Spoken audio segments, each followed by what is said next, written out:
Hello दोस्तों, मेरा नाम ज्योति है और आप देख रहे हैं ज्योति एक्सप्लेन्ड। ये वक्त है 2036 का। दुनिया में टी वायरस ऐसा फैला कि 6 बिलियन लोग यानी दुनिया की तकरीबन आबादी उसका शिकार हो गई। टी वायरस ने इंसानों के दिमाग पे असर किया था, जिसकी वजह से इंसान अब ज़ॉम्बी जैसी क्रिएचर्स में बदलने लगे और इन क्रिएचर्स को इस दुनिया में जीरोस कहा जाता है। नॉर्मल इंसानों की पॉपुलेशन तो बहुत कम हो गई है, पूरे के पूरे शहर खत्म हो गए, यहाँ तक कि बड़े बड़े मुल्कों की गवर्नमेंट भी टूट गई है, इकोसिस्टम भी तबाह हो गया है। इन शॉर्ट वायरस ने दुनिया को ही तबाह कर दिया है। अब नॉर्मल इंसानों ने इस दुनिया में सरवाइव करने के लिए फ्री होल्ड्स बनाए हैं, यानी ऐसे शहर जिनके चारों तरफ बड़ी बड़ी दीवारें हैं, ताकि ना उनमें कोई ज़ॉम्बी एंटर कर सके और ऐसे ना ये लोग टी वायरस का शिकार हो। खैर, अब हम मिलते हैं जेड से। जेड एक रिसर्चर है। उसकी ऑर्गेनाइजेशन दुनिया की बर्बादी से पहले वाले टाइम पे रिसर्च करती है, उस टाइम की चीजों को कलेक्ट करती है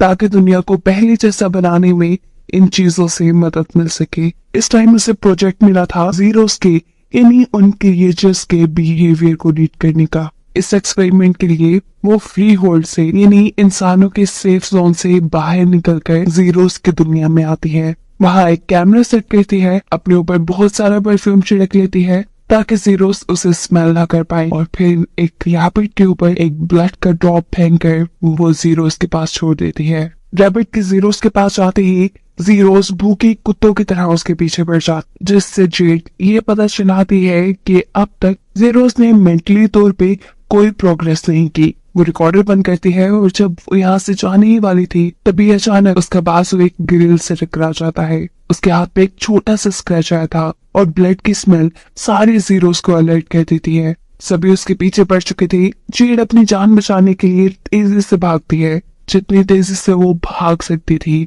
लेकिन फिर भी एक जीरो जंप करते हुए उसे पकड़ने में कामयाब हो ही चुका था। जेड हार नहीं मानती, अपना पूरा जोर लगाते हुए वो जीरो को अपने ऊपर से दूर फेंकती है। ये जीरो जाकर गिरता है सिक्योरिटी अलार्म पर और सिक्योरिटी अलार्म के अलर्ट होते ही यहाँ हर जगह आग लग जाती है। इस आग में तकरीबन सभी ज़ॉम्बीज मारे गए थे। जेड बच गई थी, वो यहाँ से जाने ही वाली थी, लेकिन तभी जमीन जोर जोर से हिलने लगी और हम देखते हैं कि एक बहुत बड़ा कैटरपिलर वहां आ चुका था। ये भी जेड के पीछे था।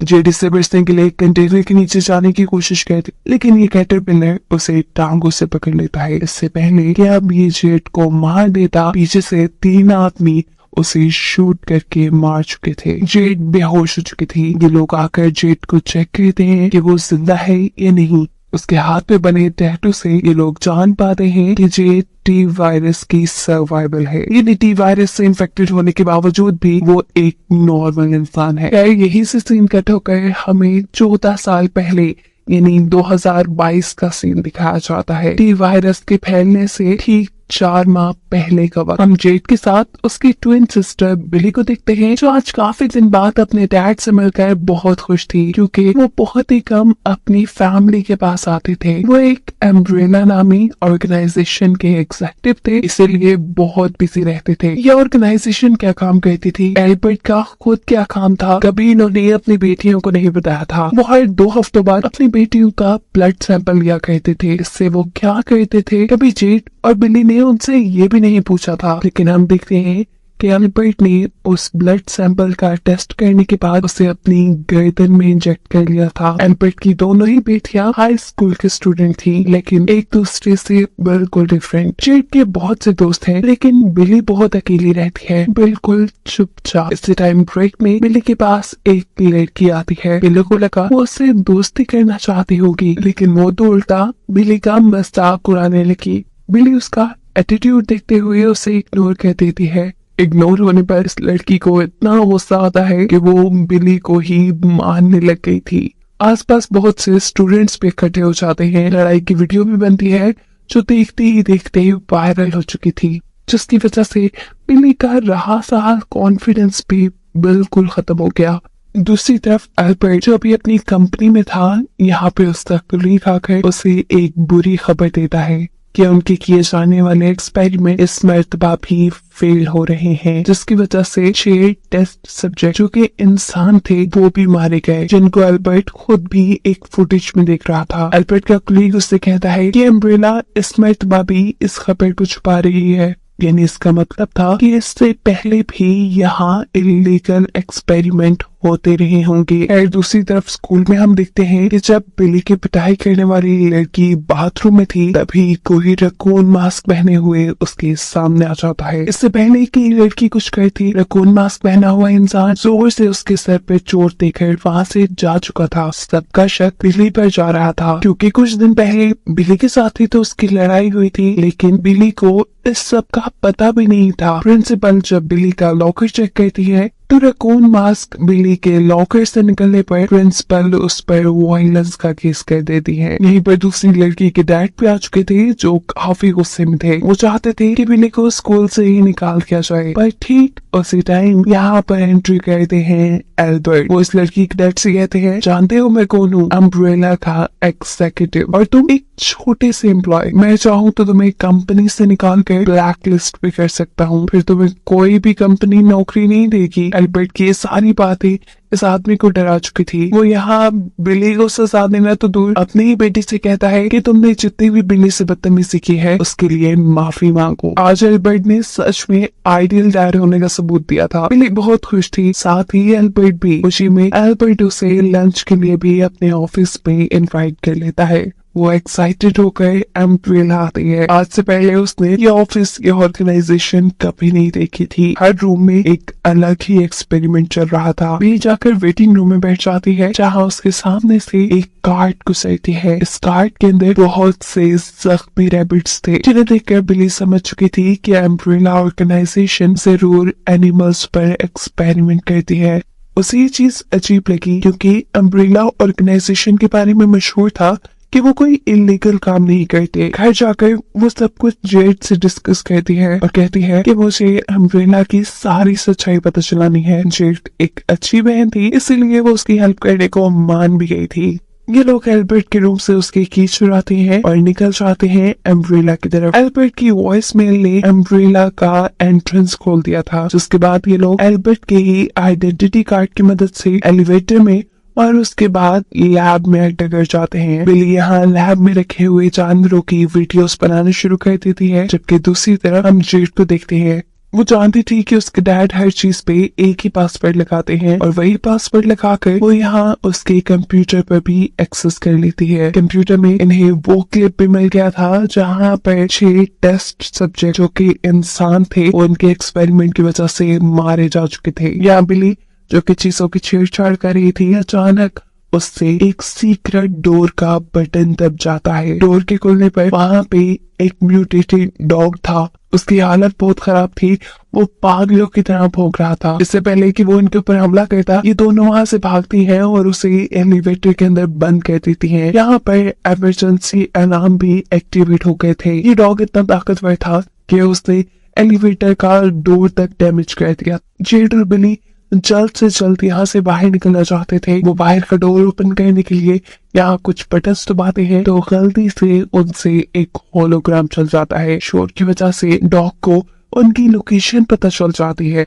डॉग जल्दी से इस रूम के अंदर आ जाता है और मौका पाते ही ये दोनों बहनें खुले हुए दरवाजे से इस रूम से बाहर निकल आती हैं। जिस रूम में डॉग था इन्होंने वो डोर भी बंद कर दिया था, लेकिन बाहर की एंट्रेंस इनसे अभी भी नहीं खुल रही थी। इससे पहले कि ये लोग बचकर यहाँ से बाहर निकल पाते, डॉग एक विंडो से बिली के ऊपर जंप कर देता है। वो बिली के ऊपर बुरी तरह हमला कर चुका था। बिली जख्मी हो गई थी। बिली को बचाने के लिए जेड वहां रखे हुए फायर सिलेंडर से इस डॉग को मार देती है। बिली होश में नहीं थी, खून तेजी से बह रहा था। जेड बहुत ही ज्यादा डर चुकी थी।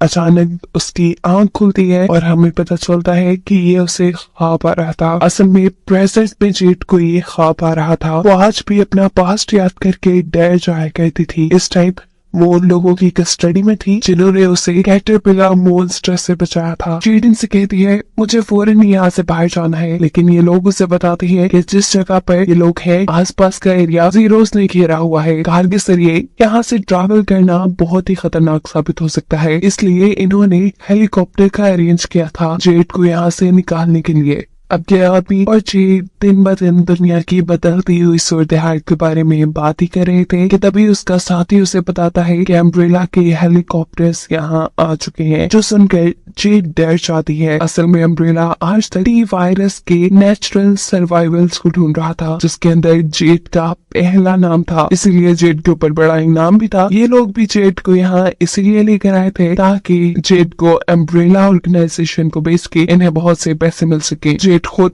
अम्ब्रेला कॉर्पोरेशन नहीं जाना चाहती थी, लेकिन ये आदमी उसके ऊपर गन पॉइंट कर देते हैं और इतने में ही अम्ब्रेला कॉर्पोरेशन का एक आदमी बैक्स्टर अपनी आर्मी के साथ यहाँ आ चुका था। वो लोग चारों तरफ से इस फ्री होल्ड को घेर लेते हैं और जेड को पकड़ने की कोशिश में लग जाते हैं। बैक्स्टर अपने सोल्जर्स को ऑर्डर देता है यहाँ मौजूद सभी लोकल इंसानों को मारने का। हुक्म के मुताबिक वो भी धड़ाधड़ शूट करते हुए यहाँ सभी इंसानों को मार रहे थे। साथ ही उन्होंने इस फ्री होल्ड में आग भी लगा दी थी। जेड इस आग से बचते हुए यहाँ से बाहर भागने की कोशिश कर रही थी, लेकिन चारों तरफ से सोल्जर्स ने उसे घेरा हुआ था। यहाँ बैक्स्टर उसके सामने आता है और उसे कहता है हमारी बहन तुम्हारा इंतजार कर रही है, क्या तुम उसके पास नहीं चलोगी? जेड उसकी बातों पे ध्यान नहीं देती और यहाँ से भागते हुए एक दीवार के ऊपर चढ़कर वो इस फ्री होल्ड से बाहर निकल जाती है जीरोस की दुनिया में, जहाँ से जीरोस पूरी तरह उसके पीछे पड़ चुके थे। अब जेड जीरोस से अपनी जान बचाने के लिए भाग रही थी और तभी बैक्स्टर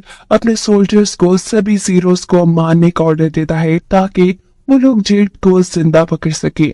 को भी भागते हुए छुपने के लिए एक जगह नजर आ जाती है और इस टाइम पर बैक्स्टर उससे एक डील करता है। वो उससे कहता है कि अगर तुम हमारे साथ चलने को तैयार हो तो मैं वादा करता हूँ कि मैं तुम्हें जिंदा इस मुश्किल से निकाल लूंगा। ठीक इसी टाइम पर इस फ्री होल्ड के अंदर से एक लोकल कार निकलती है। जेड बैक्स्टर की बात ना सुनते हुए इस कार के ऊपर चढ़ जाती है। कार का ड्राइवर भी इस जगह से बचकर भागना चाहता था, लेकिन बहुत से जीरोस उसके पीछे पड़ चुके थे। वो आदमी जेड से कहता है कि तुम मेरी कार के ऊपर से उतर जाओ, तुम्हारी वजह से ये जीरोस मेरे पीछे हैं। वो उसे शूट करने की भी धमकी देता है, लेकिन जेड उसे यहाँ से एक साथ बाहर निकलने का मशवरा देती है। वो आदमी जेड की बात नहीं सुनता और देर होने की वजह से जीरोस के हाथ लगकर मारा जाता है। बिना मकसद किए जेड अब ड्राइविंग सीट संभालते हुए यहाँ से बाहर एक दूसरी फ्री होल्ड तक आ चुकी थी। इस फ्री होल्ड के लोगों ने अम्ब्रेला ऑर्गेनाइजेशन के साथ कॉन्ट्रैक्ट किया है एक्स्ट्रा प्रोटेक्शन के लिए। इसी फ्री होल्ड के एक अपार्टमेंट के अंदर जेड भी रहती थी। जेड के अपार्टमेंट में एक कपल भी रहता था जिन्होंने इसकी मुश्किल टाइम में मदद की थी। घर आकर उसे पता चलता है कि कपल में से हस्बैंड टी वायरस से इन्फेक्टेड होकर जीरो बन चुका है, इसलिए उसकी वाइफ ने उसे बाथरूम में लॉक कर दिया था। जेड उसे चेक करने के लिए घर की छोटी मोटी चीजों को प्रोटेक्टिव सूट की तरह पहनते हुए वो वॉशरूम का दरवाजा खोलती है, जहाँ जीरो बुरी तरह कंट्रोल से बाहर हो जाता है। उसे जेड के ऊपर भी हमला कर दिया था, लेकिन जेड अपने आप को बचाने में कामयाब हो चुकी थी। अब क्या भी अपनी वाइफ के ऊपर ही हमला कर देता है। इससे पहले कि वो अपनी वाइफ को मार देता, जेड पीछे से आकर उसे ये जान से ही मार देती है। उसको ठिकाने लगाने के बाद जेड अब अपने काम से बाहर गई थी। जेड के यहाँ से जाते ही यहाँ पे आ जाता है बैक्स्टर, अम्ब्रेला कॉर्पोरेशन का वो आदमी जो जेड के पीछे पड़ा है। वो उसके घर रहने वाली लेडी से उसके बारे में इन्वेस्टिगेशन करने के बाद अपनी आर्मी के साथ उसको ढूंढने के लिए निकल जाता है। एक पॉइंट पे पहुंच गए जहाँ इन्हें शक था कि जेड इधर हो सकती है। ये लोग अंधाधुंध गोलियां बरसाना वहाँ शुरू कर देते हैं, जिसकी वजह से लोगों में अफरा तफरी मच जाती है। करीब मौजूद जेड भी ये बात जानती थी कि ये लोग उसी के पीछे हैं, इसलिए वो एक वेयर हाउस के अंदर छुप जाती है। उसे यहीं करीब एक घबराया हुआ बच्चा भी मिला था, जिस बच्चे को भी वो अपने साथ अंदर ही ले गई थी। कुछ ही देर बाद इस बच्चे के पेरेंट्स भी यहाँ जाते हैं। ये फैमिली भी जेड की तरह ही इस इलाके को छोड़कर यहाँ से जाना चाहती थी। बाहर बैक्स्टर भी जेड के नाम मिलने पर ये इलाका छोड़कर चला जाता है और फिर ये लोग इस शहर से निकलने के लिए स्मगलर्स के साथ कांटेक्ट करते हैं। सीन कट होकर पास्ट में जाता है और स्टोरी वहीं से कंटिन्यू होती है जहाँ पर बिली के ऊपर डॉग ने अटैक कर दिया था।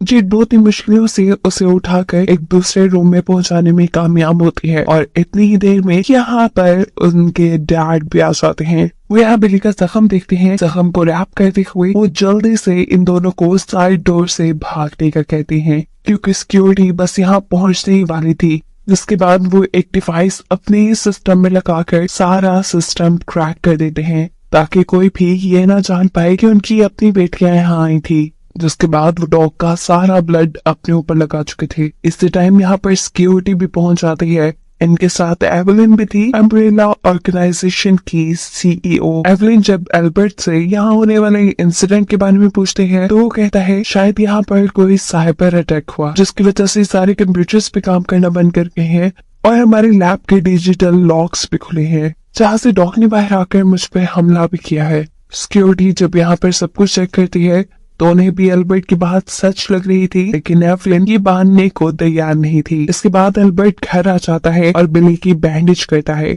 जेड जब उससे डॉग के बारे में पूछती है तो एल्बर्ट बताता है कि वो डॉग जेनेटिकली बीमार है, लेकिन तुम किसी से भी जिक्र न करना, वरना अगर अम्ब्रेला को पता चल गया कि तुम दोनों वहाँ थी तो तुम्हें बहुत बुरी सजा दी जाएगी। ये भी हो सकता है कि वो लोग तुम्हें ढूंढकर मार भी दे। एल्बर्ट अगले दिन दोबारा बिली को चेक करता है। उसके जख्म भी अभी ठीक नहीं हुए थे और साथ ही उसकी आंखों का कलर भी फीका पड़ता जा रहा था। जेड समझ चुकी थी कि अम्ब्रेला ऑर्गेनाइजेशन के अंदर कुछ तो गड़बड़ हो रहा है, इसलिए वो उसे इंटरनेट पे सर्च करती है, जहाँ उसे एक वेबसाइट मिलती है जिसपे अम्ब्रेला ऑर्गेनाइजेशन की सच्चाई लिखी थी, लेकिन वो वेबसाइट ब्लॉक थी। जेड अपने लैपटॉप को अपने फ्रेंड के पास ले जाती है, जो कि एक कंप्यूटर हैकर था। वो इस वेबसाइट को पायरेट करके जेड के लिए खोल देता है और इन्हें ऑर्गेनाइजेशन का सच पता चल जाता कि अम्ब्रेला ऑर्गेनाइजेशन पहले अपने ऊट पटांग के एक्सपेरिमेंट्स जानवरों पे क्या करती थी और फिर उन्हें जानवरों ने कुछ इंसानों को काट के उन्हें भी इन्फेक्टेड कर दिया, जिनके कंट्रोल में ना आने पर उन्हें मार दिया गया। जेड अब इस वेबसाइट के ऑनर से कांटेक्ट करती है, क्योंकि वो भी ये सब कुछ देख चुकी थी। इस वेबसाइट ऑनर का नाम एंजल था। वो एक रिपोर्टर था, लेकिन अम्ब्रेला की वजह से अब उसे कहीं जॉब नहीं मिल रही थी, ना ही उसकी स्टोरीज कोई पब्लिश करता था। दूसरी तरफ हम एल्बर्ट को देखते हैं, जो बिली के ब्लड को एग्जामिन कर रहे थे। बिली के ब्लड में कुछ चेंजेस फील होने पे वो एक रैट में बिली के ब्लड को इंजेक्ट कर देते हैं, ताकि वो इन चेंजेस को नोटिस भी कर पाए। यहाँ खुद भी अब एल्बर्ट की तबीयत खराब हो रही थी, इसलिए वो बिली का ब्लड ही अपने अंदर भी इंजेक्ट कर लेते हैं। वो भी यही सब कर रहे थे कि एवलिन उन्हें मीटिंग के लिए बुला लेती है। वो चाहती थी कि एल्बर्ट ने जो इंसानों को ताकतवर करने के लिए मेडिसिन बनाई है उसे अब पूरी दुनिया में स्प्रेड कर दिया जाए, पर एल्बर्ट ऐसा करने से मना कर देता है, क्योंकि उस मेडिसिन के बहुत सारे साइड इफेक्ट्स भी थे। पर एवलिन एल्बर्ट की वार्निंग के बावजूद भी उन मेडिसिन को सेल करना चाहती थी। उसका ये दिल फैसला सुनकर एल्बर्ट उससे कहता है तो ठीक है, मैं इस प्रोजेक्ट साइड पे हो जाता हूँ। पर यहाँ एवलिन उसे धमकी देती है, याद है ना तुम्हें, तुम किस लिए जिंदा हो, सिर्फ हमारी कंपनी और तुम्हारी बेटियों की ब्लड की वजह से। छोड़कर हमें जाओगे भी तो कहाँ। घर पर हम देखते हैं कि बिली का जख्म अजीब होता जा रहा था, उसकी हालत भी अजीब हो गई थी, इसीलिए उसका डॉग भी उससे डर रहा था। वो जब अपने डॉग को पकड़ती है तो वो डरते हुए उसे घर से बाहर ले आता है, यहाँ तक कि उसके हाथ से छूट कर भी चला गया था। बिली जब भागकर उसे उठाने की कोशिश करती है तो वो डॉग एक लड़के के पास चला जाता है। उस लड़की को लगा कि बिली शायद उसे चोरी करके लेके आई है, इसलिए वो बिली को बिली का डॉग वापस करने से इनकार कर देता है। तो ऐसे में बिली उसे गुस्से से बच करके अपना डॉग लेकर वहाँ से भाग जाती है। उसे खुद यकीन नहीं आ रहा था कि वो एक डरी सहमी लड़की ऐसा कैसे कर सकती है। बिली दोबारा अपने बाथरूम में जाती है और इस मरतबा उसने नोटिस किया था कि उसके मुंह से बहुत ज्यादा खून आ रहा है।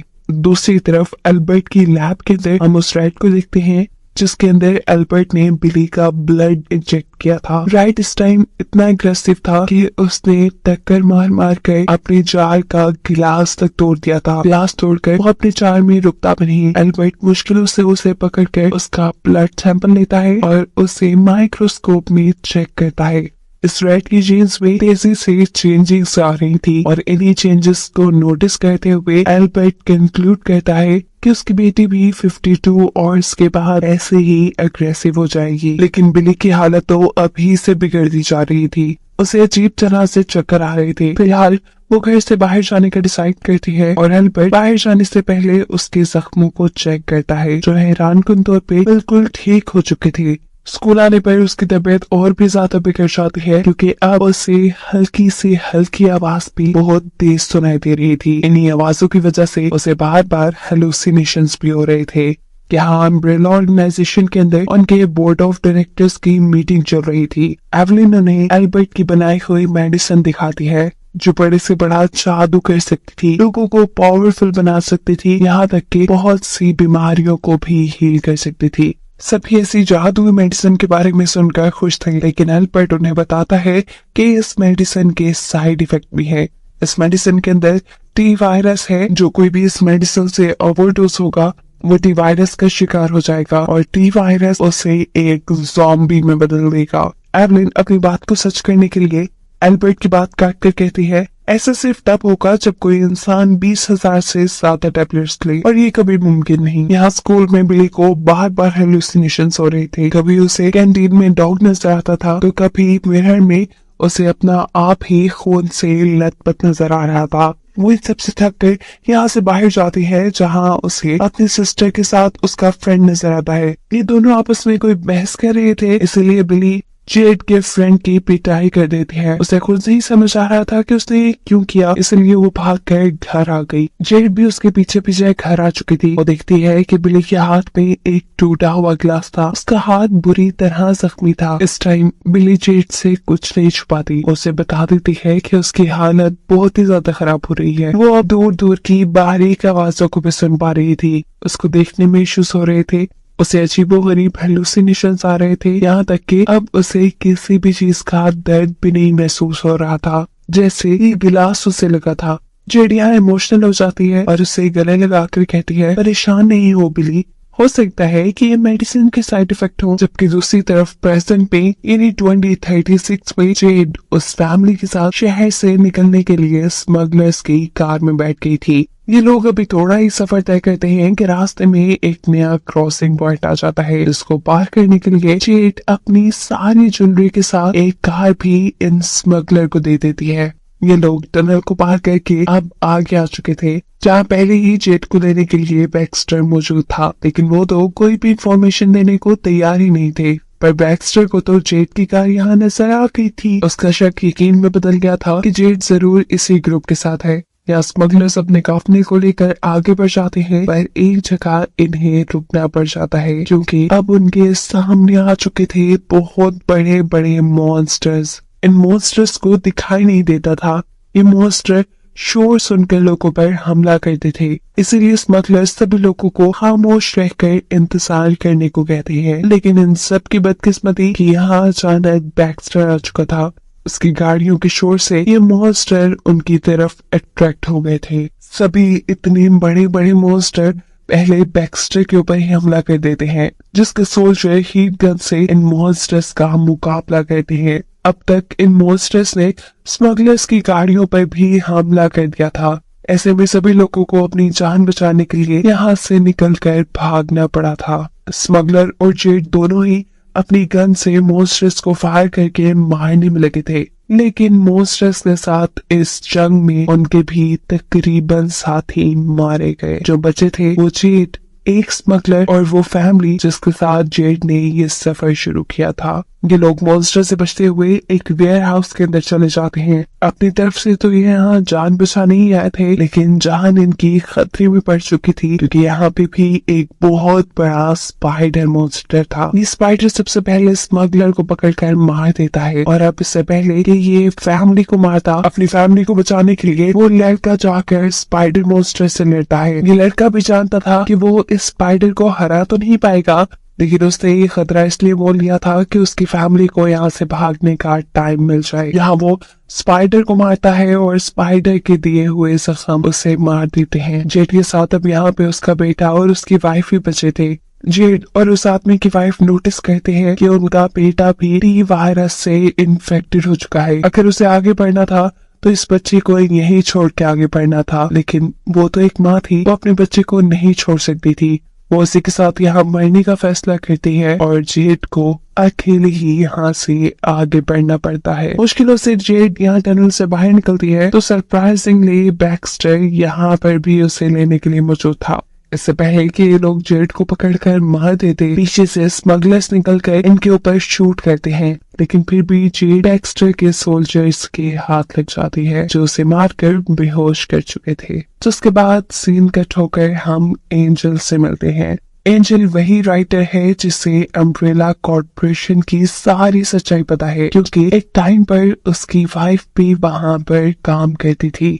वो अपने हस्बैंड को इंटरव्यू देते हुए बताती है कि कैसे उसे ऑर्गेनाइजेशन वालों ने टॉर्चर किया, उसके जिस्म पे बहुत से जख्म बन गए, जो जख्म आहिस्ता आहिस्ता ठीक तो हो गए, लेकिन इनकी वजह से वो हाइपर सेंसिटिव हो गई। यानी अब वो दूर दूर तक की चीजों को देख सकती थी, सुन सकती थी। 3 दिन बाद वो इतनी एग्रेसिव हो गई कि उसने लोगों को मारना शुरू कर दिया। वो यहाँ पर अपने हस्बैंड को एक यूएसबी भी देती है जिसके अंदर अम्ब्रेला ऑर्गेनाइजेशन के पिछले तबाह हुए शहर की सारी सच्चाई थी, जिस यूएसबी को लिए एंजल जेड के पास जाने के लिए निकल आता है। अम्ब्रेला ऑर्गेनाइजेशन की बनाई हुई नए शहर में, जहाँ जेड अपने डैड के साथ रहती थी।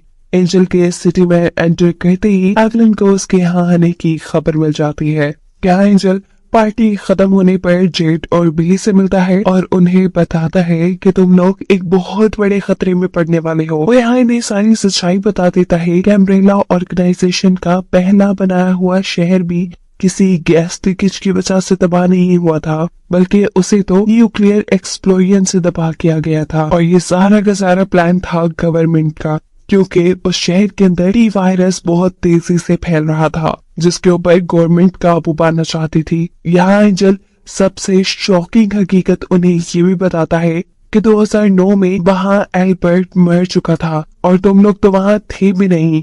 साफ लफ्जों में एंजल उनकी एक्सिस्टेंस पे भी सवाल उठा रहा था कि वो कब और कैसे पैदा हुई, और अगर एल्बर्ट मर गया था और अगर एल्बर्ट 2009 में मर गया था तो उनके साथ कौन रह रहा था। इन सारी बातों को ना समझते हुए यहाँ जेड जल्दी से बिली को अपनी तरफ खींचती है और उसका जख्म देखने की कोशिश करती है, लेकिन बिली पैनिक होकर वहाँ से भाग जाती है। जेड भी उसके पीछे भागती है और एंजल भी उन दोनों का पीछा करता है, लेकिन इससे पहले कि वो बिली और जेड तक पहुँच पाता, उसे अम्ब्रेला गार्ड्स पकड़ लेते हैं। उसे एवलिन के पास लेकर जाया जाता है, जहाँ वो उससे इंटेरोगेशन शुरू करती है कि उसे पुरानी अम्ब्रेला ऑर्गेनाइजेशन के एक्सपेरिमेंट्स और वहाँ लोगों के गायब होने के बारे में क्या क्या मालूम है।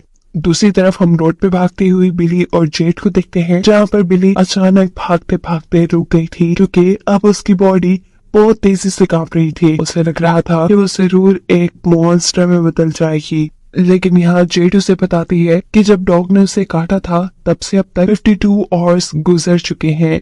अगर वो अब तक ट्रांसफॉर्म नहीं हुई तो इसका मतलब वो सेफ है, वो कभी ट्रांसफॉर्म नहीं होगी, कभी एक मॉन्स्टर नहीं बनेगी। जबकि दूसरी तरफ 2036 में यानी प्रेजेंट में हम देखते हैं कि स्मगलर बैक्स्टर की आर्मी को हरा चुके हैं और अब जेड के साथ साथ बैक्स्टर और उसकी आर्मी भी इन्हीं के कैद में थी। ये लोग इन्हें अपने साथ ले जा रहे थे, पर बैक्स्टर ज्यादा परेशान नहीं था क्योंकि उसके बाजू में एक चिप लगी थी। वो जानता था कि अम्ब्रेला कॉर्पोरेशन के लोग उसे बचाने जरूर आ जाएंगे। ये स्मगलर्स इन्हें अपने बनाए जेल में ले आते हैं, जहाँ उन्होंने 300 के करीब जीरोस को कैद किया हुआ था। ये सब लोग स्मगलर के लीडर से मिलते हैं, जिसका मानना था कि ये वबा यानी टी वायरस इनके लिए गॉड का इम्तिहान है, स्पेशली उन लोगों के लिए जिन्होंने गॉड को मानना छोड़ दिया था। उसके मुताबिक जो इंसान जीरोस में बदले थे, इन सब ने बुरे काम किए थे और यही जीरोस अब दूसरे बुरे लोगों को खत्म करने की मिशन पे है, जिसके बाद फिर से दुनिया आबाद होगी और फिर इस दुनिया में सिर्फ अच्छे लोग होंगे। ये लोग जेड और बैक्स्टर को मार मार के एक सेल में बंद कर देते हैं।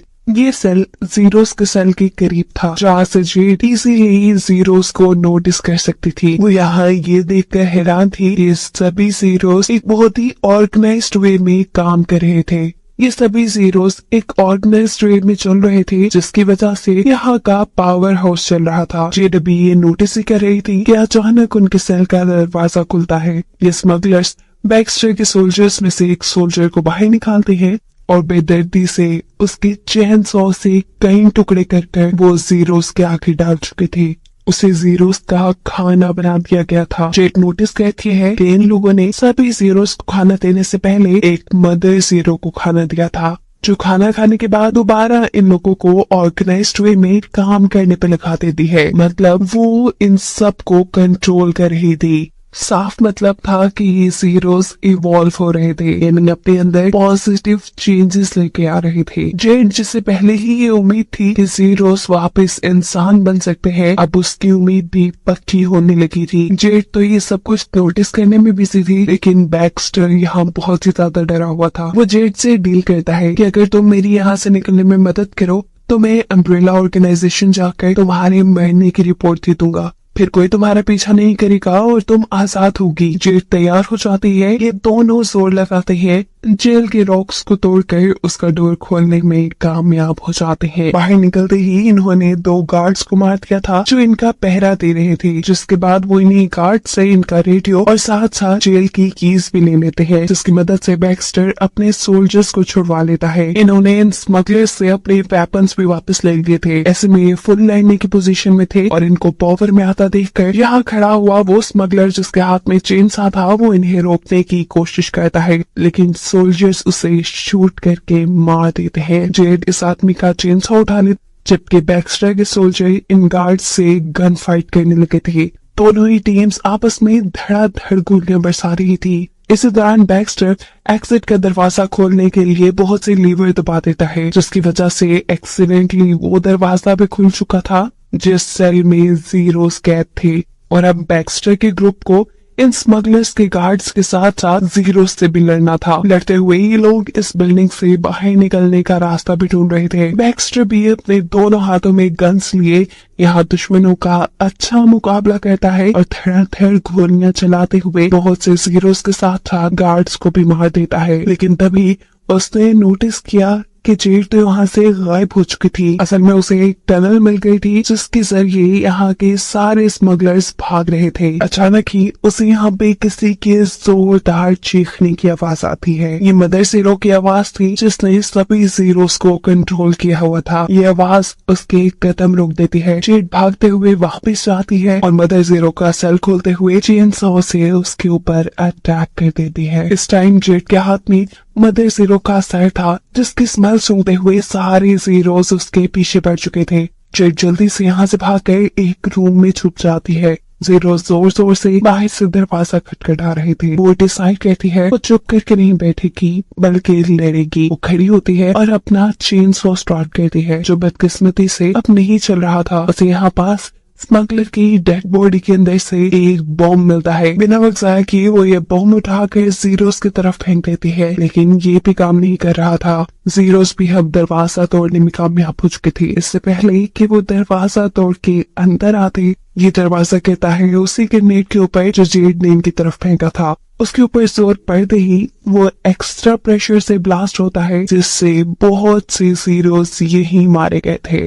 इस ब्लास्ट ने अब जेट को भी कमजोर कर दिया था। इससे पहले कि बचे हुए जीरोस उसके ऊपर हमला करने के लिए आते, उससे पहले ही बैक्स्टर उसके पास पहुंच जाता है। बैक्स्टर जेट को सहारा देते हुए यहाँ से निकालने की कोशिश में था। मीनवाइल जितने भी जीरोस उनका पीछा कर रहे थे, बैक्स्टर उनके ऊपर गोलियां भी चला रहा था। आगे जाते ही इन्हें यहाँ पर एक लेटर दिखाई देती है, एक सीढ़ी जिसके ऊपर बैक्स्टर पहले जेट को चढ़ा देता है। जेट तो यहाँ से भागने में कामयाब हो गई थी, लेकिन जब बैक्स्टर यहाँ से भागने की कोशिश करता है तो इतने में ही यहाँ जीरोस भी पहुंच चुके थे, जो उसे टाउन से पकड़कर नीचे की तरफ खींच लेते हैं। जीरोस को तो अब शाम का खाना मिल गया था। ये सभी बैक्स्टर को खाने में मसरूफ हो गए थे और ऐसे जेट को यहाँ से दूर तक भागने का मौका मिल गया था। लेकिन जेट की मुश्किलें कम होने का नाम ही नहीं ले रही थी। यहाँ से निकलते ही उसका सामना हो जाता है अम्ब्रेला ऑर्गेनाइजेशन के सोल्जर्स से, जो कि बैक्स्टर के पास ऊपर लगी हुई चिप को ही ट्रैक करते हुए यहाँ तक पहुंचे थे। इन सभी सोल्जर में से एक सोल्जर जेट के आगे हेलमेट उतारती है, जिसे देखकर जेट शॉक हो चुकी है,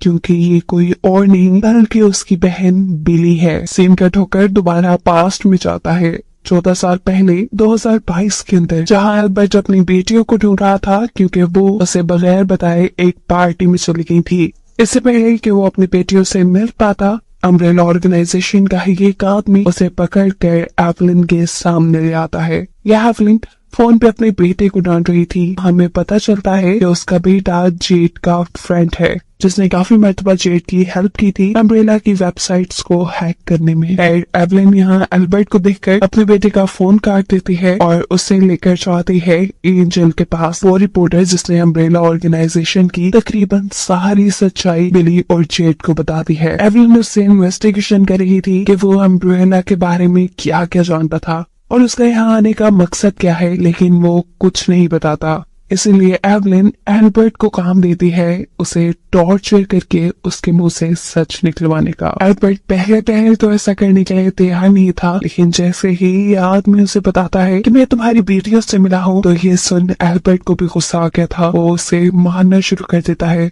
और पूछता है क्या बताया तुमने उन्हें। जवाब में आदमी दोबारा कुछ नहीं बोलता, जिसके गुस्से में एल्बर्ट उसे सर्जरी टूल के जरिए जख्मी कर देता है। इस सब में एल्बर्ट ये तो भूल ही चुका था कि वो अपनी बेटियों को ढूंढ रहा था, जो अब घर पे आ चुकी थी।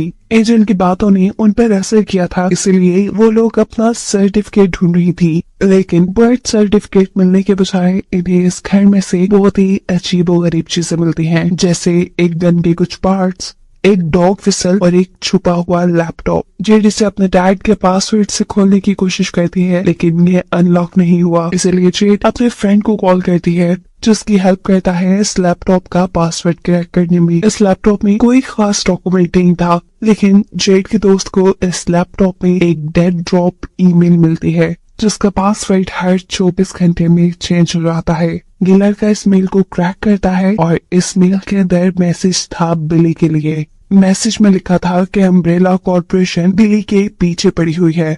बिली को अब यहाँ से भागना होगा और उसके भागने के लिए सारी तैयारी यहाँ पे मुकम्मल है। उन्हें अगर बैग ढूंढना है, उसके बाद वो इस घर से भाग सकते हैं। JWP ये बात जानती थी कि अम्ब्रेला ऑर्गेनाइजेशन इनके घर पे लगे हुए कैमरास के जरिए इनके ऊपर नजर रख सकते थे।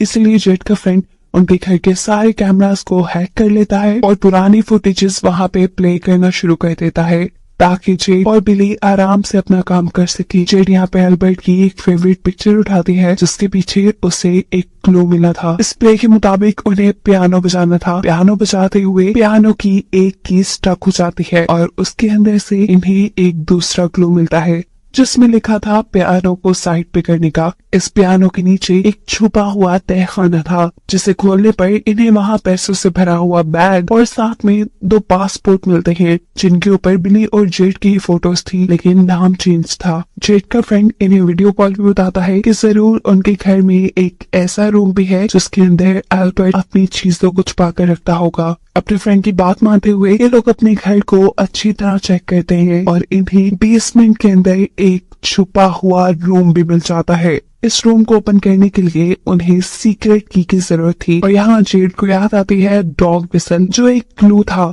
जेड विसल से अपने डॉग को बुलाती है और उसके कॉलर पे लगी हुई की से वो लोग इस रूम को खोलने में कामयाब हो जाते हैं। रूम के अंदर जाते ही जेड की फ्रेंड की कॉल बंद हो गई थी। ये रूम एल्बर्ट की सीक्रेट लैब थी, जहाँ पर इन्हें बहुत से ब्लड सैंपल और एक चेयर मिलती है, जिसके ऊपर रस्सियां बंधी थी। ऐसा लग रहा था कि किसी को यहाँ पे जबरदस्ती बांधा जाता होगा। इसी रूम में इन्हें एक DVD भी मिलती है। इस DVD को प्ले करने पे ये लोग देखते हैं कि एल्बर्ट एक म्यूटेटेड यानी एक मॉन्स्टर बने हुए इंसान को कोई इंजेक्शन लगा रहा था। इन्हें लगा कि एल्बर्ट इसी मॉन्स्टर को इस चेयर से बांधते होंगे। बिली डर चुकी थी और जेड से कहती है कि हमें जल्द से जल्द यहाँ से जाना चाहिए, पर जेड को तो सबूत चाहिए थे। वो जैसे ही यहाँ से एल्बर्ट का कंप्यूटर चुराने की कोशिश करती है, तो यहाँ पर अलार्म बजना शुरू हो जाते हैं। कुछ ही सेकंड में चारों तरफ इस रूम में आग लग गई थी, ताकि यहाँ के सारे एविडेंस जल जाएं। ये दोनों अपनी जान बचाने के लिए डोर की तरफ भागती है, लेकिन वो भी अब ब्लॉक हो चुका था। इन दोनों के पास कोई रास्ता नहीं था। ये रूम के दरमियान में आकर एक टेबल के ऊपर चढ़ जाती है। इस रूम में लगे हुए एक्सटिंग्विशर्स भी एक्टिवेट हो गए थे, जिन्होंने आग बुझाना शुरू कर दी थी। इसी लम्हे में इस रूम में एल्बर्ट भी आ जाता है। जेड और बिली दोनों ही उसे देखकर गुस्से में थी। वो एक के बाद एक एल्बर्ट से बहुत सारे सवाल करती है और उससे इन सारी बातों के पीछे की एक्सप्लेनेशन मांगती है, लेकिन एल्बर्ट कोई भी जवाब देने से इनकार कर देता है। उस समय जेड अब उसके गले में नाइफ रख चुकी थी और ये चीज अब एल्बर्ट को गुस्सा दिला देती है। इससे पहले कि वो जेड को कोई नुकसान पहुंचाता, पीछे से बिली आकर उसे कोई चीज मारकर बेहोश कर चुकी थी। कुछ देर बाद जब एल्बर्ट को होश आया तो वो उसी चेयर से बंधा हुआ था जो इस रूम में रखी थी। एल्बर्ट को लगा कि अब उसके पास कोई ऐसा रास्ता नहीं है जिससे वो अपनी बेटियों के सवालों से बच जाए, इसलिए वो सारी कहानी इन्हें सुनाना शुरू करता है। सबसे पहले वो इन्हें उस डॉग के बारे में बताता है जिस डॉग ने बिली को काटा था। वो डॉग असल में टी वायरस से इन्फेक्टेड था और टी वायरस किसी भी जानदार को मॉन्स्टर में बदल देते थे। ये कह लें कि एक ज़ॉम्बी बना देते थे, लेकिन बिली उस टी वायरस का शिकार नहीं हुई। इन्हीं टी वायरस से इन्फेक्टेड होने के बावजूद भी वो एक मॉन्स्टर नहीं बनी। यहाँ वो इन दोनों को इनकी जिंदगी का सबसे बड़ा सच ये भी बताता है कि ये दोनों कोई आम लड़कियां नहीं है। इन दोनों को ही किसी वुमन, किसी इंसान ने पैदा नहीं किया था। इन दोनों को लैब में तैयार किया गया था बहुत से एक्सपेरिमेंट्स के बाद, जिसकी वजह से ये मेंटली और फिजिकली बहुत ज्यादा स्ट्रांग थी। इन दोनों को अम्ब्रेला कॉर्पोरेशन ने ही बनाया था और अगर अब अम्ब्रेला कॉर्पोरेशन को ये बात पता चल जाती कि बिली टी वायरस का शिकार नहीं हुई तो वो बिली को मारकर प्रिजर्व कर देते। एक लैब स्पेसिमेन के तौर पे अपने एक्सपेरिमेंट को एक एग्जाम्पल बनाते हुए अब एल्बर्ट इनसे एंजल के बारे में सवाल करता है और ये दोनों सच सच एल्बर्ट को बता देती है कि एंजल के बाद जानता है कि बिली इन्फेक्टेड है। एल्बर्ट की सुनकर परेशान हो चुका था। एल्बर्ट उसे कहता है कि हमें जल्द से जल्द उसे अम्ब्रेला कॉर्पोरेशन से रेस्क्यू करना होगा, नहीं तो अगर उसने एवलिन को सच बता दिया तो बहुत बुरा हो जाएगा। अगली सुबह होने पर एल्बर्ट अम्ब्रेला कॉर्पोरेशन जाता है। बस आखिर तो सबके सामने वो एंजल को इंटेरोगेट कर रहा था, लेकिन असल में वो सीक्रेटली डायरी पर कुछ लिखते हुए एंजल से पूछता है क्या कोई और ये बात जानता है कि बिली इन्फेक्टेड है। एंजल के ना पे जवाब देने पे एल्बर्ट ने सुकून का सांस लिया था। उसे लगता था कि अब अगर एंजल जिंदा रहा तो ये सच्चाई कभी भी खुल सकती है, इसलिए वो एंजल को एक ऐसा इंजेक्शन लगाता है जिसकी वजह से वो हार्ट अटैक आने पर मर चुका था। उसकी खराब हालत को देखते हुए जल्दी से इस रूम में मेडिकल टीम आती है, लेकिन इनके आने से पहले ही एंजल मर चुका था। एंजल के मरने का इल्जाम एवलिन एल्बर्ट के ऊपर लगा देती है और ऐसे उसे अरेस्ट कर लिया जाता है। अम्ब्रेला की ही उसे फील होता है कि उसके साथ वाले कंपार्टमेंट में भी कोई कैद है। विंडो खोल के वो ये देखते ही शॉक रह चुका था कि वहाँ उसी के जैसा एक और एल्बर्ट था, एल्बर्ट क्लोन। फर्क सिर्फ ये था कि उसके मुंह पे दाढ़ी थी। सीन अब कट होता है और कहानी दोबारा प्रेजेंट में यानी 2036 में आ जाती है, जहाँ हम देखते हैं कि जेड अब अम्ब्रेला की बेस के अंदर कैद है। उसकी इंटेरोगेशन यहाँ उसी की बहन बिली कर रही थी, जिसके बारे में हमें पता चलता है कि अब वो अम्ब्रेला कॉर्पोरेशन की सीईओ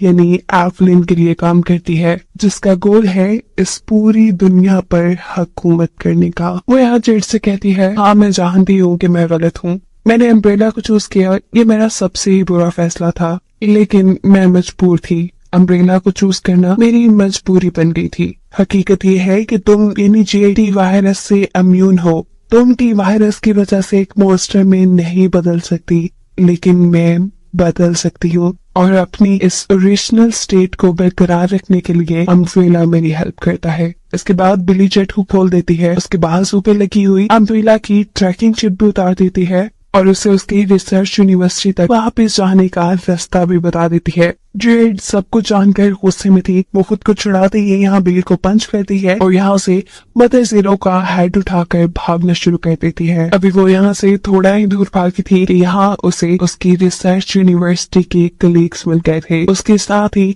जो उसे यहाँ से लेने आए थे, जिनसे मिलते ही जेड ने सुकून का सांस लिया था। फाइनली अब उनकी शिप भी उनके करीब थी, जहाँ जेड काफी टाइम बाद अपनी फैमिली से, अपने हस्बैंड और अपनी बेटी से मिलके बहुत खुश थी। वो अगर वापस यहाँ तक आई थी तो ये सिर्फ उसकी सिस्टर बिली की वजह से हुआ था। वो खुश थी क्योंकि अब वो अपनी फैमिली के साथ टाइम स्पेंड करने वाली थी। यहाँ हमें दिखाया जाता है कि शिप ने चलते चलते अपना रूट बदल लिया, क्योंकि समुंदर के अंदर रास्ते में उन्हें एक ऐसा शिप मिला था जहाँ के सारे लोग जीरोस में बदल चुके थे। पानी के अंदर भी बहुत से जिंदा जीरोस हो सकते थे। शिप में बनी हुई लैब के अंदर अब जेड अपने एक साथी के साथ मदर जीरो के हेड पे रिसर्च कर रही थी। उसे पता चलता है कि मदर जीरो के हेड से 2 तरह के एंजाइम्स निकल रहे हैं, लेकिन ये दोनों ही एंजाइम ऑक्सीजन के एक्सपोजर में आते ही खत्म हो जाते हैं। पूरी रात जेड काम करती है और 55 ऐसे टेस्ट करती है जिसके जरिए वो आर्टिफिशियल सलाइवा से इन एंजाइम्स को जिंदा रखने में कामयाब हो सके। कोई भी टेस्ट काम नहीं कर रहा था।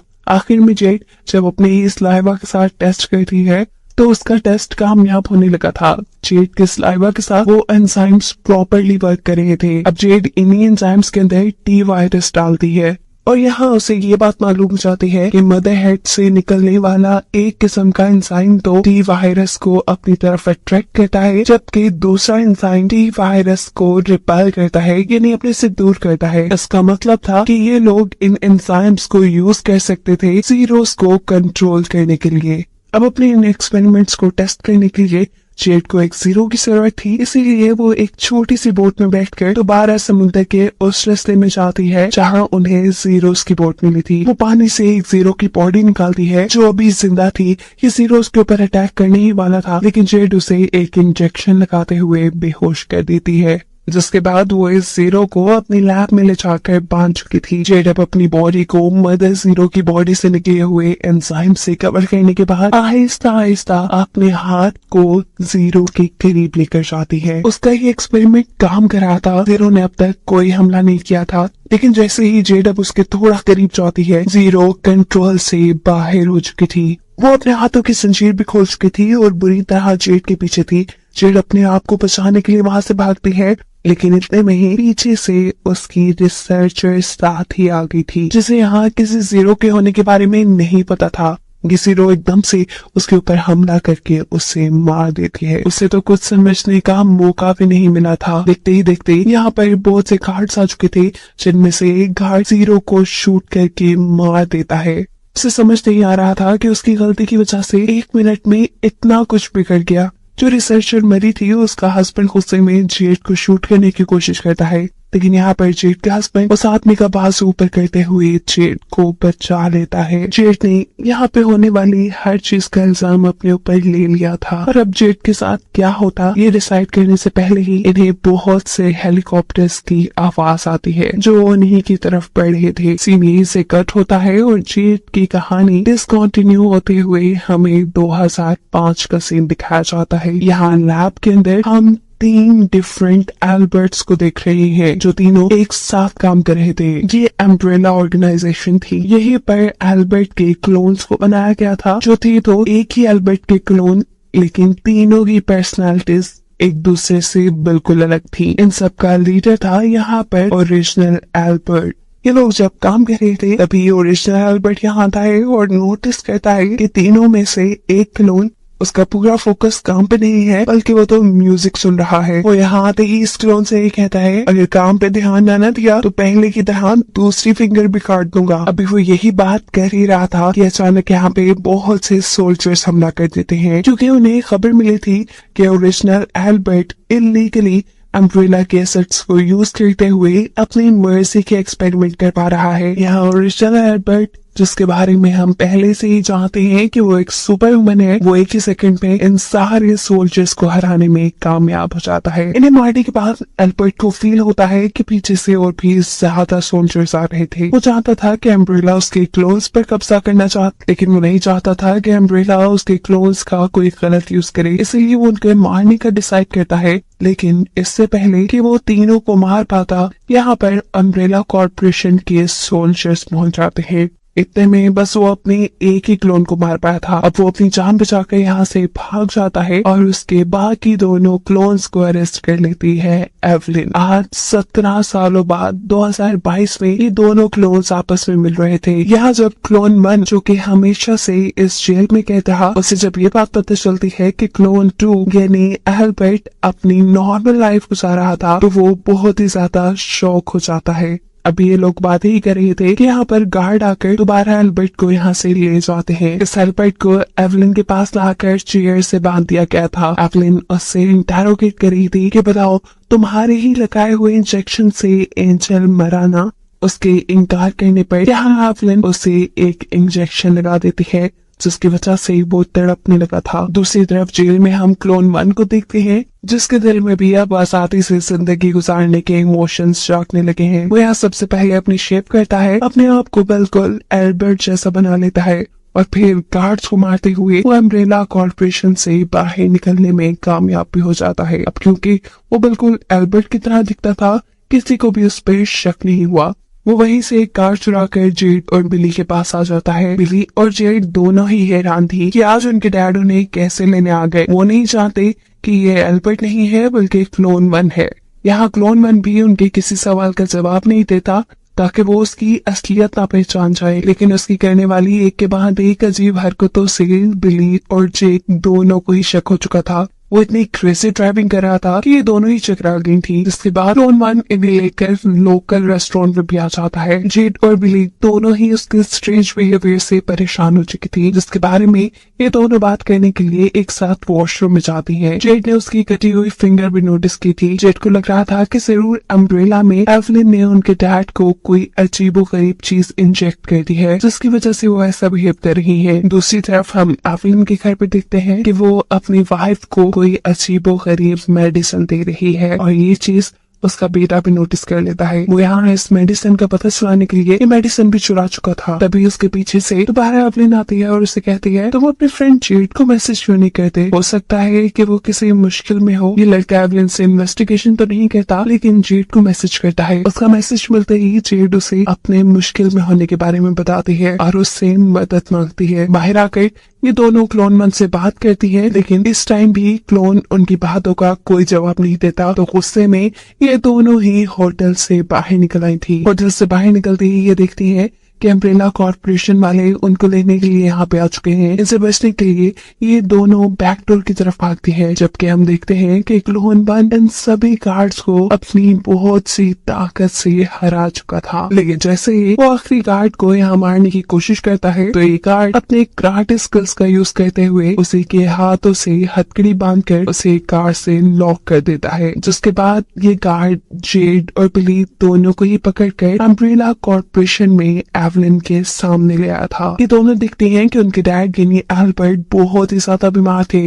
अब अम्ब्रेला के एजेंट्स यहाँ जबरदस्ती उनका ब्लड सैंपल लेते हैं। साथ ही एवलिन इन दोनों को ये सच्चाई बता देती है कि एल्बर्ट कोई उसके डैड नहीं बल्कि वो एक सुपर ह्यूमन के क्लोन्स हैं। एवलिन ने ये भी बताती है कि सारे क्लोन्स पूरी तरह से हेल्दी नहीं थे। हर बदलते दिन के साथ उनकी हालत खराब हो जाती थी। तो फिर इस एल्बर्ट ने यानी तुम्हारे डैड ने इसी लैब में तुम दोनों को बनाया ताकि वो तुम दोनों के खून से अपने आप को स्टेबल रख सके। ये दोनों तो बिली और जेड ने भी अपनी आंखों के सामने देख लिया था कि इनका लिया हुआ खून एल्बर्ट अपनी गर्दन में इंजेक्ट करके अपनी जान बचाता है। ये दोनों ही अब यहाँ रहना नहीं चाहते थे। उन्हें एल्बर्ट से यानी अपने डैड से भी नफरत हो गई थी और ये बात वो दोनों ही उससे कह देती है। We just hate you। Scenes अब यहाँ से दोबारा 2036 में यानी प्रेजेंट पे शिफ्ट होते हैं, जहाँ बहुत से हेलीकॉप्टर्स जेड की शिप के पास है। इन लोगों को ये बात समझ नहीं आ रही कि अम्ब्रेला कॉर्पोरेशन ने उनकी लोकेशन ढूंढी कैसे। जेड अब अपना दिमाग चलाते हुए जल्दी से जीरो मदर के हेड की तरफ जाती है, जिसे जेड को अरेस्ट करते हुए बिली ने इन्हें उसकी सिस्टर ने ले लिया था। वो देखती है कि मदर जीरोस के हेड के अंदर एक चिप थी। उसकी अपनी बहन ने उसके साथ गेम खेला था। उसने जेड को आजाद नहीं किया था बल्कि उसकी पूरी टीम को पकड़ने के लिए छूट दी थी। जितने में जेड ये चिप चेक कर रही थी, हम देखते हैं कि शिप पर एवलिन भी आ गई है, जो 17 सालों बाद भी बूढ़ी नहीं हुई। वो यहाँ आकर यहाँ के ऑर्गेनाइजेशन से कहती है कि मुझे सिर्फ जेड चाहिए और कुछ भी नहीं। अगर आप लोगों ने कोई भी चालाकी या होशियारी दिखाने की कोशिश की तो फिर आप लोगों के साथ क्या होगा इसकी जिम्मेदार मैं नहीं। ये शिप तबाह भी हो सकती है, आप सब मर भी सकते हैं। यहाँ जेड से अब उसके रूम में उसकी बेटी मिलने के लिए आती है। जेड उसकी कोई भी बात सुने बगैर उससे कहती है कि तुम बेड के नीचे से ग्रीन बैग निकालो और ये शिप छोड़कर चली जाओ। जिसके बाद जेड खुद अपने साथियों को बचाने के लिए अब अम्ब्रेला के बेस में चली गई थी। वहाँ जाते ही वो शौक हो जाती है ये देखकर कि एवलिन तो वहाँ डांस कर रही है। तभी बिली उसके सामने आती है और यहाँ एक और सच ये रिवील होता है कि बिली इतने सालों से एवलिन को अपनी बनाई हुई मेडिसिन की मदद से कंट्रोल करती आ रही थी। बज़ाहिर तो अम्ब्रेला के सीईओ आज भी एवलिन ही थी, लेकिन सीक्रेटली उसे बिली कंट्रोल करती थी। यानी अब अम्ब्रेला को बिली चला रही थी। बिली अब जेड को ये भी बताती है कि वो जेड के पीछे सिर्फ इसलिए थी क्योंकि उसे जेड का ब्लड चाहिए अपने आप को स्टेबल रखने के लिए, बिल्कुल ऐसे ही जैसे एल्बर्ट उनके ब्लड से स्टेबल रहता था। लेकिन जेड जब इस सारे काम के लिए इनकार कर देती है तो बिली यहाँ पर एवलिन को कंट्रोल करते हुए अपने गार्ड्स को ये हुक्म दिलाती है कि इस शिप को अपनी कैद में कर लिया जाए। उन्होंने जेड को भी अपने कंट्रोल में कर लिया था और यहाँ जेड इनके साथ ही एक गेम खेल जाती है। वो जमीन पर एक ऐसी बोतल फेंकती है जिसके अंदर अट्रैक्टर एंजाइम्स थे। बोतल टूटने पर जैसे ही अट्रैक्टर एंजाइम्स हवा के अंदर फैलते हैं तो यहाँ से दूर दूर तक फैले हुए जीरोस को अपनी तरफ अट्रैक्ट करना शुरू कर देते हैं। बिली जो साहिल के पास यहाँ छोटा सा कैंप लिए बैठी थी, हजारों की तादाद में वहाँ जीरोस आना शुरू हो जाते हैं। यहाँ ना तो उनके पास इतने ज्यादा सोल्जर्स थे और ना ही वेपन के वो इतने सारे जीरोस का मुकाबला कर सके। ये जीरोस एक एक करके सभी सोल्जर्स को मार देते हैं। इस अटैक को देखते हुए जेड की शिप के लोग भी अपना एक लीवर दबाते हैं और दिखाया जाता है कि इनकी शिप के नीचे बहुत बड़े बड़े क्रोकोडाइल है जो भी टी वायरस से इन्फेक्टेड है। ये इन्हें हम जीरो क्रोकोडाइल कह सकते हैं। सीन जी से दोबारा पास्ट में यानी 2022 में शिफ्ट होते हैं जहां अम्ब्रेला कॉर्पोरेशन के अंदर एवलिन अब क्लोन 1 को एक नया प्रोजेक्ट दिखा रही है, अपना इलीगल प्रोजेक्ट जिसे एल्बर्ट ने करने से मना कर दिया था। अम्ब्रेला कॉर्पोरेशन का ही एक आदमी अब एल्बर्ट और बिली को उनके घर लेकर गया है। उन्हें 5 मिनट दिए जा रही हैं ताकि वो अपनी पैकिंग कर लें क्योंकि आज से वो भी यहाँ नहीं रहने वाली थी। एल्बर्ट इन्हें पहले ही बता चुका था कि अम्ब्रेला ऑर्गेनाइजेशन वाले उन्हें अपना टेस्ट सब्जेक्ट बना के रख देंगे, इसलिए ये लोग यहाँ से भागने का डिसाइड करते हैं। वही बैग और पासपोर्ट्स लेकर जो इन्हें पियानो के नीचे मिले थे। ये दोनों बैग लेकर घर की पिछली दीवार से जंप कर देते हैं और ऐसे उस आदमी को पता भी चल जाता है। अम्ब्रेला कॉर्पोरेशन का वो आदमी इन्हें पकड़ने के लिए आगे बढ़ उसे चकमा देते हुए ये लोग आगे आगे भाग रहे थे। इनकी बुरी किस्मत के सामने से अम्ब्रेला कॉर्पोरेशन की सिक्योरिटी भी आ चुकी थी। इन दोनों को किसी तरह यहाँ से भागना था, लेकिन अचानक ही हम देखते हैं कि बिली को पैनिक अटैक आया। एकदम से वो किसी मॉन्स्टर की तरह एक्ट करने लगी थी। वो आदमी जो इन्हें यहाँ से लेने आया था, बिली उसके ऊपर अटैक कर देती है। वो आदमी वक्त रहते ही बिली को कंट्रोल कर देता है। सिक्योरिटी के हाथों भी बिली पकड़ी जाती है, लेकिन जे यहाँ से वो बैग लेकर भागने में कामयाब हो चुकी थी। बिली को लेके आया गया था एवलिन के पास। एवलिन बिली से प्रॉमिस करती है, डरो नहीं, तुम टी वायरस से इन्फेक्टेड हो और मैं तुम्हारा सारा इलाज करूंगी। ये कहते हुए वो उसे एक इंजेक्शन लगा चुकी थी। ये इंजेक्शन उसकी हालत बहुत ही ज्यादा खराब कर देता है। और दूसरी तरफ एवलिन के घर पर हम देखते हैं कि एवलिन की वाइफ अजीबो गरीब बिहेव कर रही थी, यहाँ तक कि खाना पकाते हुए वो अपनी फिंगर्स तक पका देती है और उसे पता भी नहीं चलता। उसका ये अजीबो गरीब बिहेवियर एवलिन का बेटा देख चुका था। वो उसे कॉल करके इन सब चीजों के एक्सप्लेनेशन मांगता है और यहाँ एवलिन उसे अपना असली गंदा चेहरा दिखा देती है कि उसने अपने एक्सपेरिमेंट्स करने के लिए अपनी फैमिली को भी नहीं छोड़ा था। अपनी मॉम की हकीकत जानने के बाद उसे उनसे नफरत होने लगी थी। इतने में ही उसके घर पे जेड भी आ जाती है जो उसे हेल्प मांगना चाहती थी। ये दोनों अम्ब्रेला कॉर्पोरेशन जाते हैं। ये लड़का वहाँ के लॉक्स को हैक करता है और ये दोनों अंदर चले जाते हैं। इन्हें यहाँ बिली को ढूंढकर पहचाना था जो फिलहाल कंट्रोल से बाहर हो चुकी थी। वो यहाँ पड़ी हुई सिरिंज से यहाँ के स्टाफ के ऊपर भी हमला कर देती है और इससे पहले वो यहाँ से बाहर निकलती उससे अजीबोगरीब हेलुसिनेशंस होने लगते हैं। डॉग के बहुत ज्यादा खून के वो जोर जोर से चला रही थी, लेकिन इतने में ही यहाँ उसे बचाने के लिए क्लोन 1 आ जाता है। इतने में ही इस रूम में एल्बर्ट के साथ साथ जेड और उसका फ्रेंड भी आ चुका था बिली को बचाने के लिए। एल्बर्ट जानता था कि इनका यहाँ से भागना बहुत जरूरी है। ये सारे एक साथ मिलकर यहाँ से भागने का डिसाइड करते हैं और जेड का फ्रेंड यहाँ के सभी लॉक्स को क्रैक कर देता है। और ऐसा करते हुए उसे ये एहसास ही नहीं हुआ था कि उन्होंने यहाँ पे बंदी हुई एक बहुत ही खतरनाक क्रिएचर को भी अनलॉक कर दिया था। इससे पहले कि ये लोग यहाँ से भाग पाते, बिली को दोबारा से हेलुसिनेशंस होने लगते हैं। वो यहाँ इनके साथ भागने के बजाय इन्हीं को मारना शुरू कर देती है। वो जेड को मारकर पीछे करते हुए यहाँ जेड के फ्रेंड को बाइट कर देती है। अब क्योंकि वो टी वायरस से इन्फेक्टेड थी, ये इन्फेक्शन यानी टी वायरस फौरन से इस लड़की के अंदर भी चले जाते हैं। एवलिन जो दूर से सब कुछ देख रही थी, वो ये देखकर डर जाती है कि उसका बेटा अब एक मॉन्स्टर में बदलने लगा था और ऐसा होते कोई भी माँ नहीं देख सकती। इसीलिए एवलिन अपने बेटे को शूट करके यहीं खत्म कर देती है। अपने ही बेटे की मौत ने उसे यहाँ इमोशनल कर दिया था और इसी चीज का फायदा उठाते हुए एल्बर्ट और क्लोन 1 जेड और बिली को यहाँ से लेकर भागने में कामयाब हो जाते हैं। एल्बर्ट जानता था कि अम्ब्रेला कॉर्पोरेशन के अंदर बहुत से ऊट पटांग के एक्सपेरिमेंट हुए हैं।